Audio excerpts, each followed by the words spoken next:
Scheduling out your batching far in advance will only make it easier to make sure you are creating that content. And hey, sometimes things change after we've scheduled them. Kai hates that, but it does happen. But at least you have it on your calendar. And if you need a little wiggle room, you can take it, but you won't be scrambling to find time to commit to creating your weekly content at all times. I'm Amy Porterfield, ex-corporate girl turned CEO of a multi-seven-figure business. But it wasn't all that long ago that I lacked the confidence, the budget, and the time to focus on growing my small but mighty business. Fast forward past many failed attempts and lessons learned, and you'll see the business I have today. One that changes lives and gives me more freedom than I ever thought possible. One that used to only exist as a daydream. I created the Online Marketing Made Easy podcast to give you simple, actionable, step-by-step strategies to help you do the same. If you're an ambitious entrepreneur or one in the making who's looking to create a business that makes an impact and a life you love, you're in the right place, friend. Let's get started.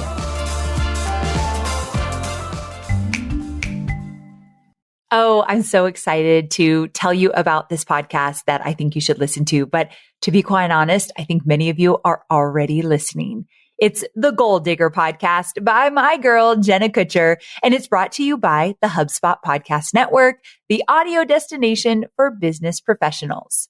So the Goal Digger podcast helps you discover your dream career with productivity tips, social strategies, business hacks, inspirational stories, and so much more. I love all of Jenna's episodes because they are the perfect mix of actionable meets candid conversations. She'll cover things like how to improve your website and your email copy to how to say screw it to your morning routine. You're going to love it. So listen to Goal Digger wherever you get your podcasts.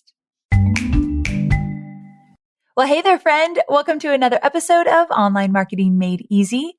So at the time of this recording, I'm about 1 month into the transition of having a CEO and focusing my efforts on being the visionary of the business. So if this is the first time you're hearing this, surprise, I've got a CEO. Now, I know I've mentioned it on a few past episodes, and actually in just a few weeks, my brand new CEO, Jaws, that's what we call her, she is going to come on the podcast with me. And we release like a behind the scenes episode where we kind of spill all the beans about the transition, how long it took, why it happened, and all that good stuff. I'll give you a little hint. Jaws has been with me for almost 4 years now. She was the director of content. I worked with her at Tony Robbins, and now after about 4 years, she's moved into the CEO role, and 1 month in and the girl is crushing it. So we're going to talk about that in an upcoming episode because you might be at a place you're like, Amy, I haven't even hired my first employee. Why would I be thinking of a CEO? But I think one of my secrets to success in my business is I'm always looking forward. Like, oh, I'm not ready to do that now, but I'm very curious how you did that, how it fits into the business, what it did for you. So it's always in my back pocket when the time comes for me to make a big move like that. So I think you're going to really enjoy the episode. It's coming up soon. So again, we're just about a month in and the both of us are really enjoying this time together. It's challenging me in new ways to kind of step aside and let her find her footing as the CEO. I'll tell you this, one of my biggest challenges, and I don't know if I mentioned this in the episode I recorded with her, but my biggest challenge is keeping my mouth shut. And when you have a CEO, they are ultimately responsible for hitting your revenue goals, and they're responsible for team members and making sure that we have the right people in the right seats and that they are thriving and making an impact and troubleshooting all the issues that come up. Like she's got her hands full. And so I'm still in the leadership meetings that we do once a week. I'm still in the quarterly leadership retreats. And my mentor said, you're going to have to let Jaws run with this. So you need to refrain from giving your opinion or insight at every turn. I'm miserably failing. Jaws wouldn't say that because she's too kind to me, but I'm not doing a great job of that. I even talked over her in a meeting yesterday and had to apologize. And so it's going to take some time for me to just sit back. And here's what's funny. Jaws is a thinker. which makes her a great leader. Like she thinks before she speaks. What a concept. I don't all the time. And I've been known to kind of just like, blah, just like throw up what I'm thinking. And then I was like, I could have like taken a beat before I had said that. And I probably would have said it differently. And so she's really good at taking a beat before she says something. But because she's taken a beat and I'm impatient and thinking she's not going to say anything, then I'm like, blah, blah, blah, blah, blah, blah, blah. This is what I think. And then I realized if I just given her a minute or so, she would have said what she thinks we should do. And then I could have added insight to that, agreed with her, disagreed, whatever it might be. But I need to let her run with it. And that has been a challenge. So I'm just sharing that I'm a controlling leader, I think. Like I definitely like to be in control. And this is a great practice for me to chill out a bit. So anyway, that's where I'm at. I'm just letting you in on a little of the challenges that I have on a day-to-day basis. They might be different from you, but my friend, you're not alone. Building businesses and scaling businesses can be hard. But one thing that makes business easier, just in general, this is my little transition into what today's all about, is that when you put together systems and processes to make the business easier. And holy heck, do I have a process for you today? It has nothing to do with hiring a CEO. It has nothing to do with my challenges of being bossy, but it has everything to do with running your business in a way that allows you to put out more content and allows you to be less stressed. And what I'm talking about is batching your content, specifically your podcast, if you have one. And if you don't have one, you can apply this to videos, to blogging, whatever it might be. So for about 3 years, I've had the same person running what I call my podcast pitch meetings. And these are essentially where we meet from time to time to discuss the upcoming podcast batch. And this process has evolved into one heck of a well-oiled machine. So that got us thinking, I bet our audience would like eat up this process. So again, whether you have a podcast or you hope to start one in the near future, or even if you're just trying to figure out a system to stay on top of creating your weekly content, this episode is for you. So during this episode, I'm going to walk you step by step through how we prep for that podcast batch meeting and basically what we do post meeting to get the show on the road. Because we've had years to perfect this process and it's pretty stellar, if I don't say so myself. But here's something important I want to say going into this episode. It doesn't matter if you're a solopreneur, if you have a team, this process applies to both types of people. So sure, you'll skip a few things here and there or revamp one of the steps if you're rocking and rolling that solo entrepreneur life right now, but you'll still get amazing results from creating and sticking to a process just like this when it comes to creating your content.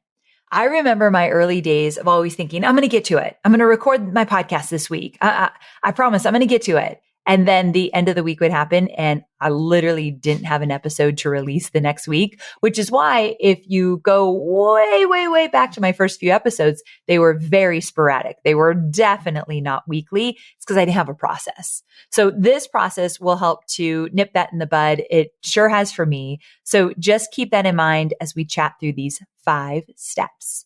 Oh, there's even a free resource in this episode. So stick around to snag that because I think you'll find it very valuable and you don't have to take notes for what I'm going to share with you because you can get the resource. So let's go ahead and jump to it.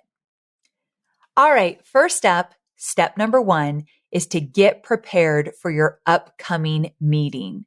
So just a reminder that I have a team to support me, but using these similar processes, even if you're a solopreneur or maybe it's just you and one other contractor or whatever it might be, it will help you immensely as you continue to grow. So remember, setting up systems early will only set you up for success when you start to build your team. So it's never too early to have a system, even if you're a solopreneur. Actually, it's the smart way to go. So for my senior content marketing manager, that's who is managing all of this, she will actually create an Asana task where she provides my executive assistant, Christine, with a specific date range that she'd like to pitch the meeting. So she'll say, okay, these are the dates. This is the range where I'd really love to have this meeting. And then Christine could go to my calendar, go back to Kylie and say, all right, this is the date that will work. So we work about 6 to 7 weeks ahead of a batch that's going live. So Kai will count back 6 to 7 weeks from the first episode that's going to air in this batch. And that will create the range that she provides for Christine. Now, we always set aside an hour for this meeting. Sometimes it only takes about 45 minutes. The meeting is a big deal. This is important to this whole process. Now, to keep things organized and so that we don't have to go back and figure out the flow of dates like time and time again, Kai also adds a task at that same time that we're making the meeting for me to download. Don't worry, this is something I'm going to share all about later in this episode, so stick around. But right after this meeting, there's a date on my calendar soon after, like a day or two after, where I have to do some downloads, and we'll talk about that. But we get those on the calendar in advance. I'm telling you, one of my big secrets to success is as long as it's scheduled, it is real. Even if it's like, I need 30 minutes for Amy to review this in 2 weeks, that's when I'm going to be done with it. It's going to be on my calendar and it's going to get done. So we schedule everything. So my goal is to always get the download to Kai within sometimes the same day or just a few days later. So it's important because it's going to be fresh in my mind. I'm just coming off the meeting. We just talked about it. Now I'm going to download about it so she can create the outline. So it's important that I download really quick after the meeting. She also provides the date she'll be reviewing the scripts, which is about 2 weeks after the pitch meeting, give or take. And then she provides a date range for when I'll be recording this batch. So we have all of this. So from the meeting to my download to when her outlines or scripts are going to be done to when we will actually be recording it. All of those dates are in the calendar. And if Christine needs to find some dates, she'll give her a date range and say, can you make it happen during this week or whatever it might be? So that part, really important. So let me run through that timeline for you once again, because I'm kind of all over the place giving you a lot of information. We hold our pitch meeting 6 to 7 weeks prior to a batch of podcasts going live. I provide her a download later that day or a day or two later. And then she has 2 weeks to write the outlines, at which point she'll review and finalize them for recording. And then I will record within the week that follows her finalizing the scripts. And that's pretty much it. So by sticking to the schedule, she can plan out this process far in advance. And this has served us well because Kai has gone on maternity leave. And so because we've had this process and because the fact that she's going to be gone, she's literally gone right now for 3 months, we were able to really get ahead of things so that while she's gone, we still have 2 episodes every single week. So once you have a good schedule and life throws you curveballs or opportunities come up or someone gets pregnant and is going to go away for 12 weeks, well, we can use the same process to get way ahead. So this is going to be kind of wild, but right now we are in April of 2023 and every single one of my batches, how I just explained it, is in the calendar for the rest of the year. So if you go into October, you'll see when I'm having my podcast batch meeting. You'll see when I'm downloading about podcast episodes. It's all in there for the rest of the year. Now, remember, we're talking about the creation of weekly content here. So scheduling out your batching far in advance will only make it easier to make sure you are creating that content. And hey, sometimes things change after we've scheduled them. Kai hates that, but it does happen. But at least you have it on your calendar. And if you need a little wiggle room, you can take it, but you won't be scrambling to find time to commit to creating your weekly content at all times. So moving things around once in a while, that's life. But I really do try to just stick with the dates that are in the calendar. Now, the next thing that we prep is the pitch doc. So once we've got all the dates in the calendar for the next batch, we prepare a pitch doc. So when I say we, it's really Kai. So Kai has been doing this part for like 3.5 years now, but she's passing the torch to our new content marketing project manager. Her name's Mallory. But guess what? This process is going to stay the same. So about 1 week prior to the pitch meeting, we'll go in. I keep saying we, but I actually don't do this part. Kai, now Mallory, will go in and they're going to update this doc that we use every single meeting. And this is the free resource that I mentioned earlier. So I'm going to give you this resource so that you know how to put together a pitch meeting. I'm about to run you through how this doc actually looks, but because I'm a visual person, I wanted you to have a template that you can use as well. So you could follow along right now, but then I'm going to share it and you can grab it. So amyporterfield.com/583.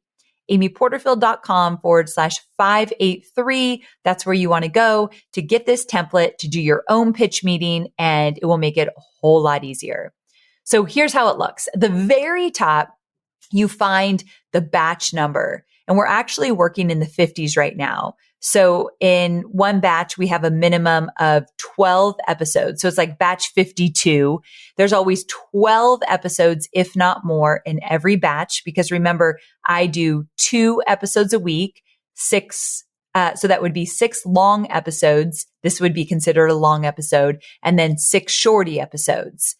And then sometimes we'll have a bonus sneak in here or there. Let's say I have a friend and they have a book coming out and they want the episode to be on a certain date and I can accommodate it. We might have to add it as a bonus, but I try to stay away from bonus weeks because we actually found that when we had 3 episodes a week, it was too much. People felt overwhelmed. So I like having 1 on Tuesday, 1 on Thursday, and that's it.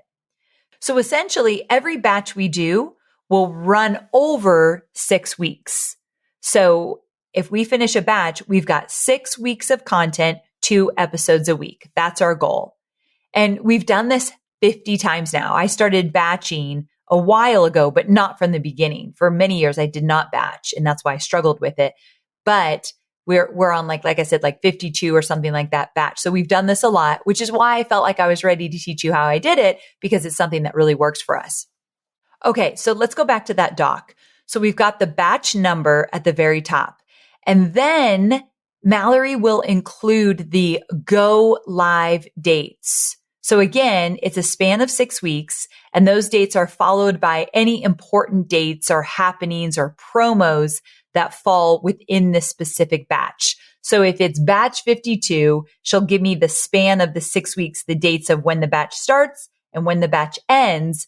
And then, like, for example, if there's a holiday, we add that to the top. Or if we're doing a promo, so you can bet that we're going to point that out. So that way, when we start to talk about content, we're like, oh, wait, this is when we're doing List Builder Society promo. So probably the episode this week should be about list building.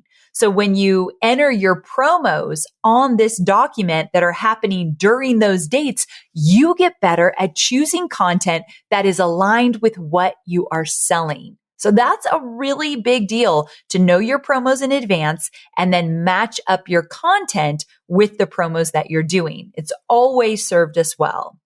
And then also, like, holidays are important too, because sometimes these dates impact our episodes. Sometimes they don't, but just better to be safe, like what's happening. And then also themes, like Pride Month is in June. So we might want to do a special episode in June to align with Pride Month.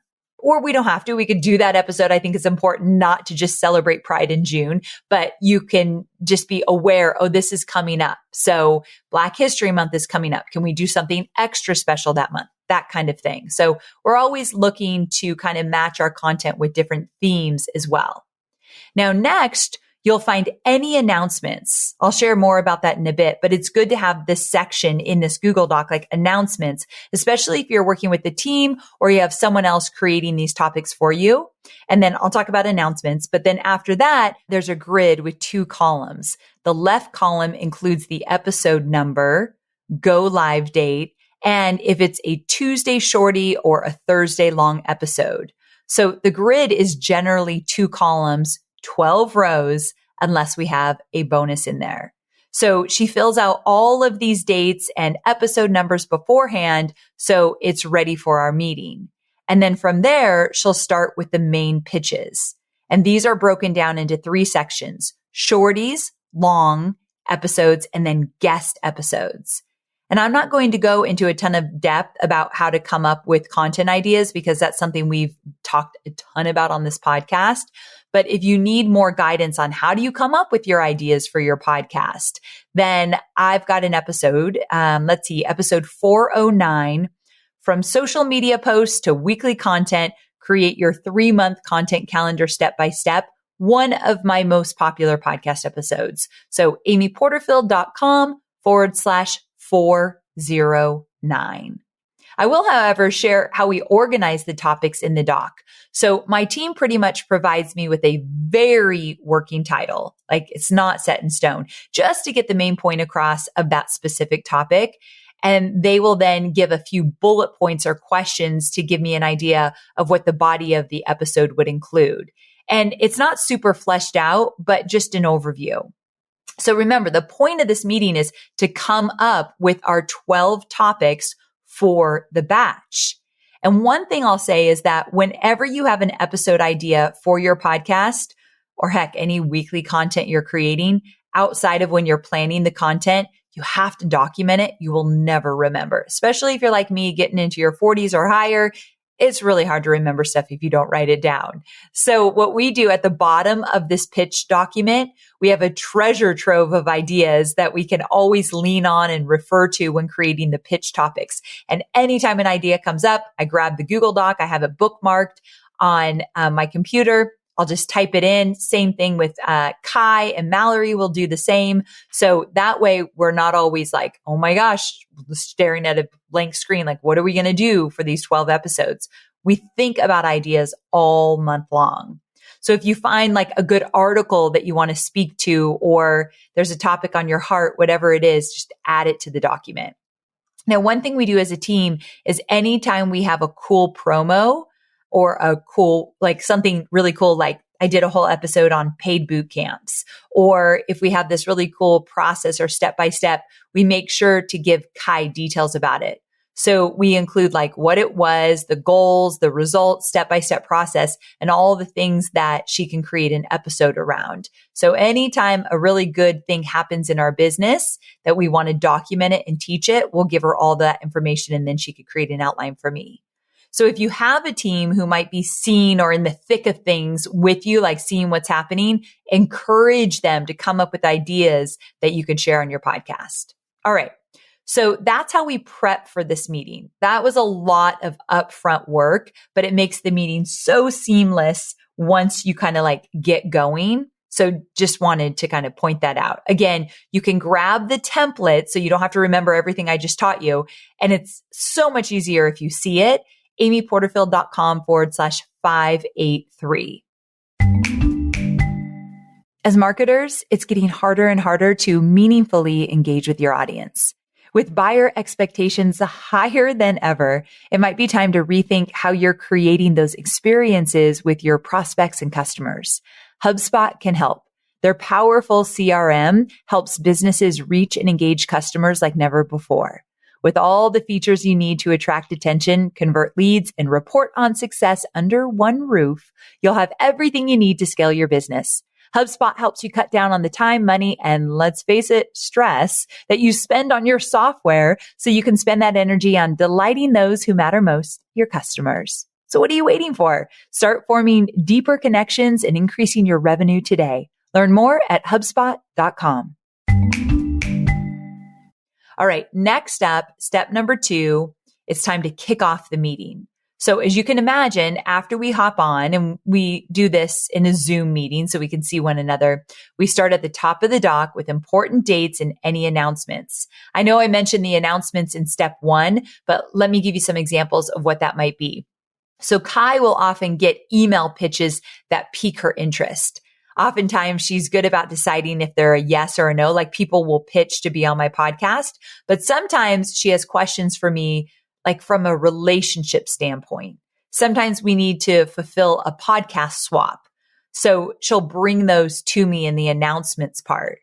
And then she'll also share like fun stuff that like we hit our highest month of downloads, or we got an award for the podcast, or things like that. So she'll kind of fill me in. So we'll just start with any kind of question she has about different relationships I have with people. Her least favorite thing is when I tell someone they can be on my podcast, but I haven't told her that. So she'll be like, did you tell so-and-so they could be on our podcast? Because I don't have any record of it. I'm notorious for that. So we just talk about that all at the beginning. Any questions she has, she just gets them out right away. Anything she needs to tell me, gets it out right away. And another thing to touch base on is any promos, like I mentioned, that we'll be delivering in this batch. So she'll remind me, okay, we've got a List Builder Society promo that's in this batch. Here are the dates. We need to pay attention to these 2 episodes and find out if we want to align them with our promo. And then another thing, like we did a promo with Jenna Kutcher about her podcast promotion. We did a promo with Pat Flynn about how to build an affiliate campaign. And so if we are aligning or partnering with other people, we might have them on the show. So we have to remember they need to be on the show during these dates because that's when we're promoting their programs. So that's another thing that we pay attention to. And then in the grid that Kylie set up, that template that you can get access to, Kai will add asterisks next to the episode and the date where the promo will need to be fulfilled. So she really calls it out to be like, this actually needs to stay here. There's a reason why we're airing it on this date. All right. So moving on to step 3, time to review topics. Now, this is the fun part. So we just start with the shorty episodes. And then the reason we do this is because, believe it or not, we spend most time on these. I don't know why it is. Well, maybe it's because they're personal to me. So these are every Tuesday. They're 20 minutes or less every Tuesday. It's just me. And I like to share like what I go through as an entrepreneur. And I like to give you a little sneak peek into my personal life. And I also am the most vulnerable in those shorty episodes. There's actually one I did that I've been thinking about for a week. Like, did I overshare? Do I need to re-record that episode? So I tend to get off of my shorty episodes like, that felt very vulnerable. Maybe I want to edit some of that out. I usually do not. Okay, I never do actually, but I think about it. So just know that those are a little bit more raw, real, super loose outlines if I even have one. And so they're just a different vibe than my Thursday episodes. So as you can imagine, my team's going to need a lot of input from me on those shorty episodes. And I need to make sure that they just like feel good. So I get the overarching topic and a few bullets. And sometimes I ask Kai or Mallory to explain a little bit more in depth what they mean on the meeting. Like I'll see the topic, I'll see a few bullets, and I'll be like, well, where did this come from? What were you guys thinking here? So there's a lot of discussion about our shorty episodes, and it's a great time for me to share some ideas or kind of let the topic evolve. So I don't want to be rushed here. I like the banter going back and forth with my team. Like we could talk about this or we could talk about this, and just to find that topic that's going to be gold for our audience. So if you have a person or two on your team that knows you well and knows the business well, I highly recommend that they are in the meeting with you so you can flesh out these ideas. If you have to do it alone, totally get it. But the minute you have someone on your team that can pitch and catch and understands your ideal audience and the challenges they go through, get them to be on this meeting with you. And honestly, sometimes we review all the shorty topics and we're like an episode or two short. And again, we just start bantering and often land on some amazing topic. So the meeting is important. But again, we don't come to the meeting with no ideas. Like my team is laying out, here's 10 ideas. And what do you think, Amy? And then I might be like, I like these 5. I don't like these, but here's another idea I had. That's kind of how it goes. We always joke that we should really just grab a glass of wine and sit down for a chat and like see what comes up for the surface. That's kind of what it feels like. And we're kind of laughing through it and having great conversation. So as we, again, move through each of the topics, I give a yes, maybe, later, or no. That's essentially what I say. I love it. Yes. Maybe I like it. We'll see what the other topics look like. Maybe I want to do this one, but not for this batch. Or no, I don't like that topic. And the reason I say later is because sometimes we have a great topic idea, but it's not ready to be shared with the world. Have you ever heard me talk about scars and scabs? A scab, if you think this is really gross, I've talked about this before. When, let's say you fall and you skin your knee and it's a scab, It's oozy, it's gooey, it's kind of gross, right? You got to put a Band-Aid on it, might be bleeding. It's not a really great sight. But within a week, 2 weeks, a month, now it becomes a scar. And so it's healed over, it's going away, it's not really charged up, it's not oozy goozy anymore. What's oozy goozy? I don't know. It's a new phrase. Start using it. So you get the point. I don't like to share my scabs. I actually don't think it's responsible to do so. When it's a scab and it's oozy, it means metaphorically, I'm in it. I haven't really figured it out yet. I don't have a lot of solutions. I'm not out on the other side. I'm deep in it. It's emotional. It's vulnerable. And it's like a reality show. You can see me be kind of a mess or sad or upset, but there's really no value beyond that. And as a guide, I like to be your guide. I prefer to share the scars. They're still honest. I will share the mistakes behind an issue. I will share how I felt. I will share my vulnerability, but I've also come out the other side, and I can share how I did that and how I'm feeling now and the insight and the thoughts I went through to get to the other side. As your guide, I think it's responsible that I show you a way, but also be honest with how hard it was or what I went through to get there. So because of that, a topic might come up on that list and I think, ooh, it's still a little bit scabby. I'm not really ready to share until that kind of forms a scar there. So we'll table it. I know I want to share it. I'm just not ready. And then it might not be a scab or a scar, but a topic comes up and I'm like, ooh, save that for September when Digital Course Academy comes out because I want to share that story for people thinking about creating a digital course. So we'll put a note to bring it up at the next batch. Oh, and one more thing. As we banter back and forth, my team is always writing notes of what we're saying. So this helps when it comes to writing the outlines. And when I give my download, it's going to help as well. So my team is really good with just writing notes next to each idea, whether it be something I said yes to or later, or if it's a no, we just delete it. Okay, so hang tight because I talked a lot about me downloading. I'm going to get to that.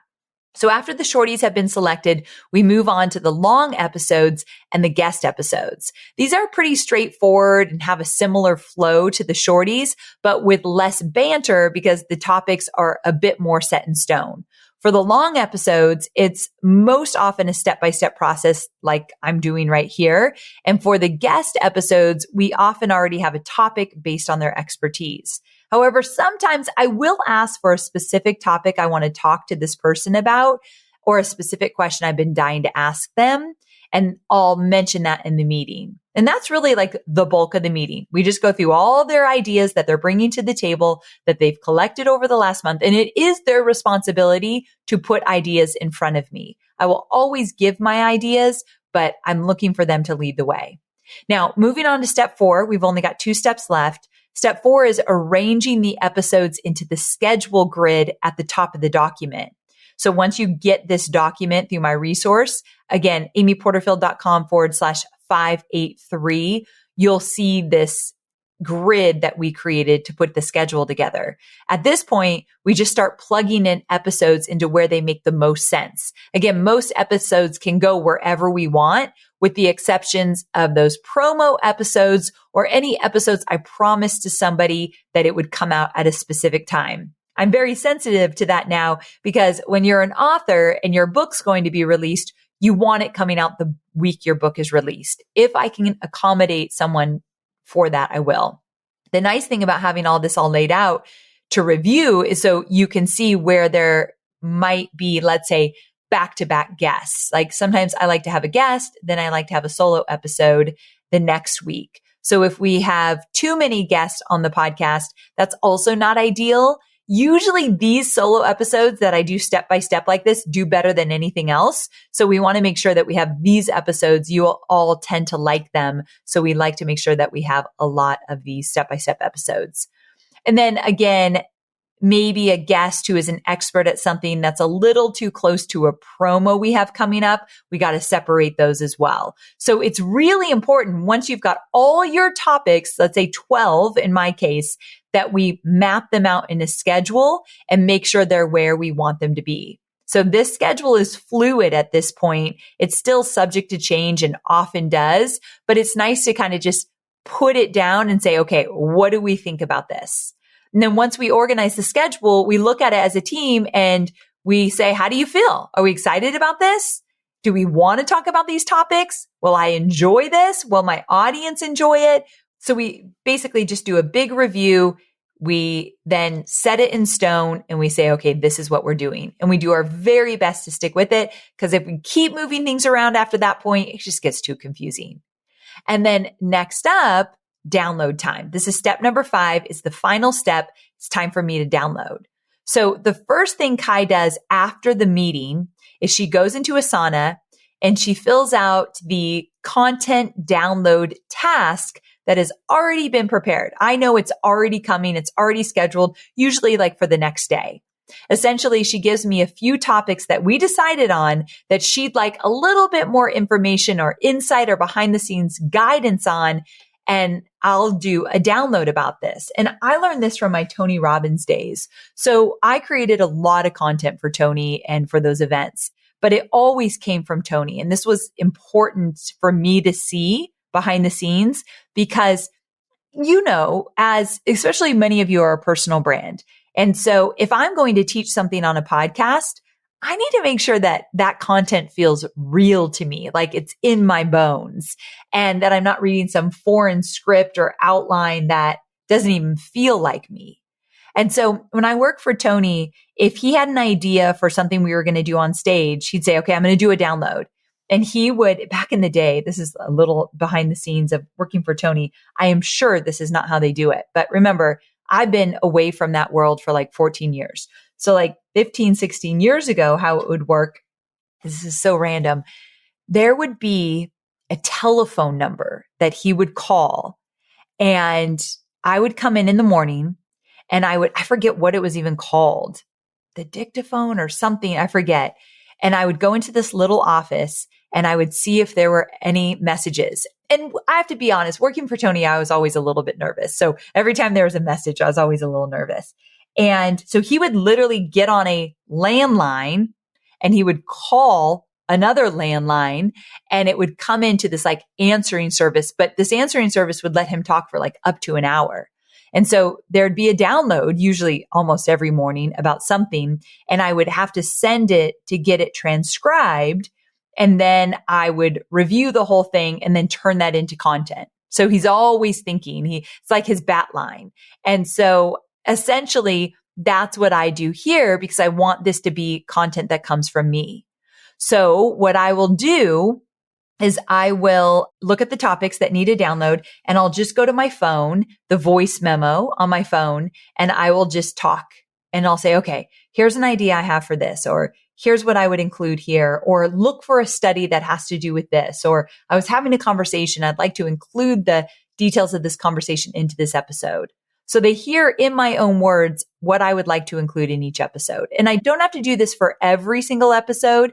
Like if it's a step-by-step episode, I didn't do it for this one because this is a process we use all the time. So Kai was able to put this together knowing this is our process. But if it's a topic she's not really familiar with because it's more personal to me, I need a download. And also the shorty episodes tend to be a little bit more personal. And sometimes they're tough topics. Like I did one where I recently talked about my mother-in-law dying during my book launch. And it was important for me to download about it, to say like, how do I want to talk about this?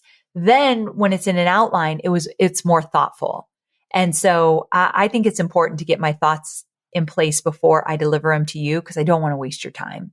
And so these downloads kind of help me organize my thoughts as well and just get clear on what I want to record. Okay, so back to the task.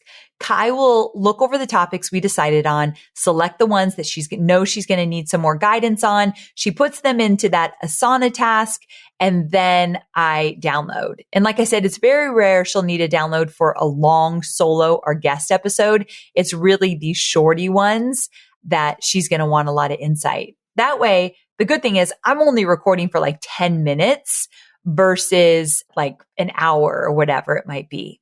Okay, so once I go into the task, I just work my way through the list, give her all the audio downloads she needs. And the reason we try doing these later on the same day or the next day is, again, it's fresh in my memory. And also I've had time to step away and have a fresh perspective for Kai on these topics. And then also remember, her outlines need to be completed in 2 weeks' time. And that's 12 scripts with 2 4-day work weeks. So my team needs to hit the ground running right away. So I can't wait like a week to give them a download. So once I'm done with the downloads, I hand them back to her and she either uses them herself or links them up in a task for writing these outlines and hands them over to whoever is supporting her, because she does have a little help as well from Mallory now. And we have a contractor that helps us with outlines as well. And then from there, the script writing process kicks off and the rest is history. It's very organized, but here's what I'll say. When it comes to your weekly content, you need a system. I don't care if you're brand new to the entrepreneurial game or if you've been here a while. If you don't create a system or some kind of process that prioritizes your weekly content, it will fall off the radar too easily. Like, I know some of you think I'm way too regimented. I know, like, I get teased all the time, like, oh, Amy's always got a plan. She's always got a system. And the teasing's fine. But I also know that without a plan, you are going to flounder. Don't wear a badge of honor that you're loosey-goosey or you just do things off the cuff or you're always changing things. I had a friend recently say like, I never really have a plan. And I thought, imagine what you could do if you did. Imagine how much more important work you could do if you had some systems to get things done more efficiently and faster and more consistently. I'll tell you right now, if you are struggling with consistency with your weekly content, it's because your plan is not working. Either it's non-existent or you got to tighten that thing up or add to it or whatever it is you're struggling with. This is worth your time. Your weekly content is the weekly lifeline to your audience and your main way to build a trusting relationship with your team. So taking the time to create a strong creation process, whether you're writing blogs, creating podcasts, or creating videos, it should be a priority. And once it's done, you can put it into action and don't have to worry about it. So now I will step off my soapbox.